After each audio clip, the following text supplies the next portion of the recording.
Welcome to National Staff Networks Day. I'm Andy Grace, the Equality, Diversity and Inclusion Manager for the University of Plymouth, and I'm so proud of the incredible work that our staff networks have achieved. During the past year, we welcomed 2 new networks to our community, the Menopause Support Network and the Grief and Bereavement Network.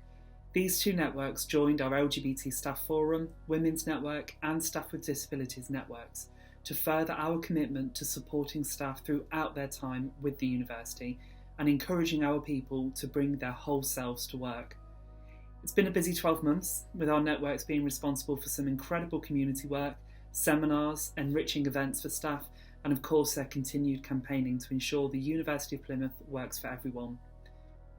Whilst we had planned some events today to mark National Staff Networks Day, the impact of COVID-19 has meant that we had to cancel those, but this video, our celebratory web pages, and our continued commitment to our networks are our way of saying thank you. The university would not be the incredible place it is without you.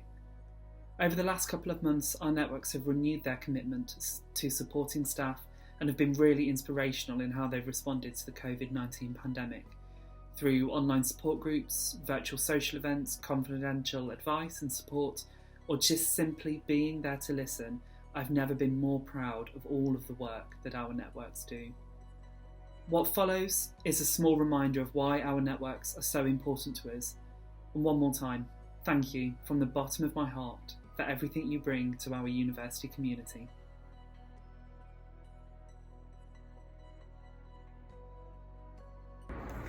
Being a co-chair of the LGBT+ Staff Forum means so much to me.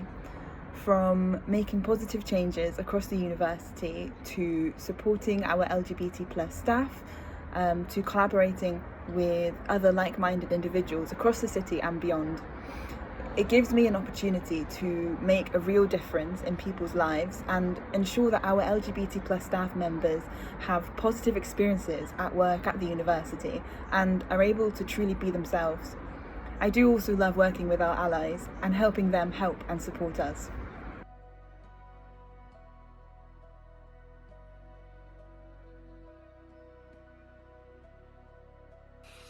Being a co-chair of the University of Plymouth Women's Network is a huge privilege. For me, its value is in its ability to connect colleagues from across the university, providing insight and understanding to the issues faced beyond our own departments. It allows us to recognise the importance of worth of being part of something bigger and gives a sense of belonging to a wider community, not only within the university but also across the city. The connectivity that the network facilitates provides a supportive and safe environment to learn and share good practice and experiences, whether on a professional or personal level.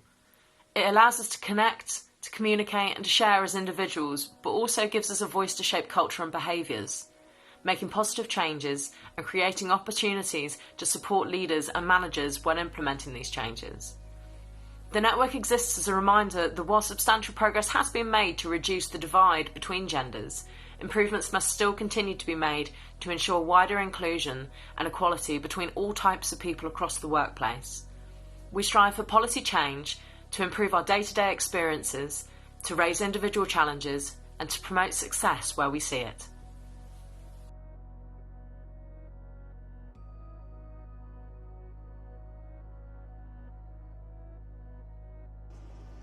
As co-chair of the University of Plymouth LGBT+ Staff Forum, I found a new passion of working towards equality for LGBT+ staff in the workplace, not necessarily looking at policies and procedures, although that's important, but more looking towards equality in the quality of working life. When I started working at the University of Plymouth, I didn't feel comfortable coming out. That was more to do with my own fears of how I may be treated rather than witnessing any overt anti-LGBT behaviour. But that fear of discrimination or abusive behaviour is still very real for LGBT people today. Even if it doesn't happen, it's often in the back of their mind. And those fears can make the workplace seem like a very cold and lonely place.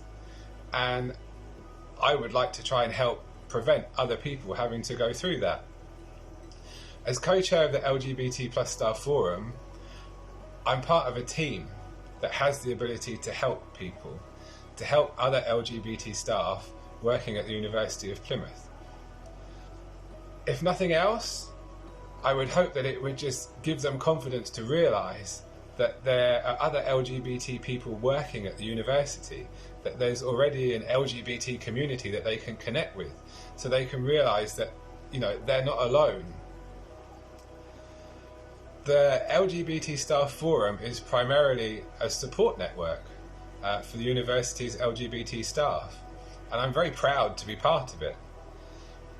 And as the forum is looking to the future, we're working on building our own support network for our LGBT staff, but we're also looking at widening that network and working with other LGBT staff forums, with companies like Babcock International, Citybus, Devon and Cornwall Police, and we're really hoping that we can all be there supporting each other.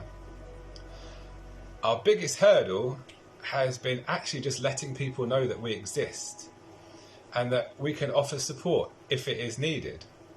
Now, on National Staff Network Day, we have a platform that we can let the whole university know that we are here and the forum is here to support our LGBT colleagues. Really now, more than ever.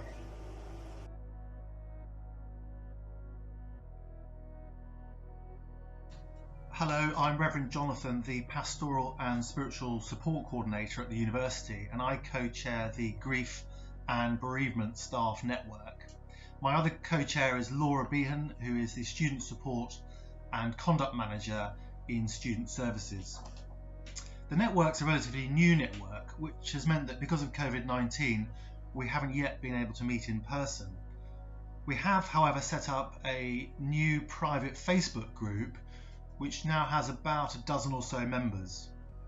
The Facebook group and the network, when it's able to meet in person, offers peer-to-peer support. That means the network gives people a safe, welcoming and supportive environment in which they can express how they're experiencing grief and bereavement. And so it's a group which can offer unconditional listening, encouragement and the sharing of stories and feelings.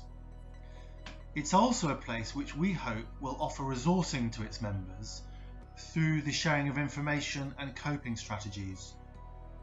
We've already made a start on that with the Facebook group, being a platform for the sharing of the new COVID-19 bereavement guide, which I've written with input from people across the university, as well as other articles which may be helpful for people to look at as they navigate their own grief journeys. The hope is that all members will share things that they've found supportive, helpful and interesting. So we offer support and information and a place to articulate how we might be feeling on a particular day. It's a platform where those feelings and thoughts can be expressed and heard and believed, all without judgment or with anyone trying to offer solutions. So I think this group is really necessary, and particularly in our current context. So a huge thanks must go to Andy Grace and Jess Darling for their support, their wisdom and expertise in getting this new network set up. We're learning as we go, and I think the key thing for this network is people feeling empowered and safe enough to talk openly and with some vulnerability, and for that to be generously held by the other members. So we've made a start, and I'm really looking forward to how this network is going to grow and develop over time. Thank you very much for listening.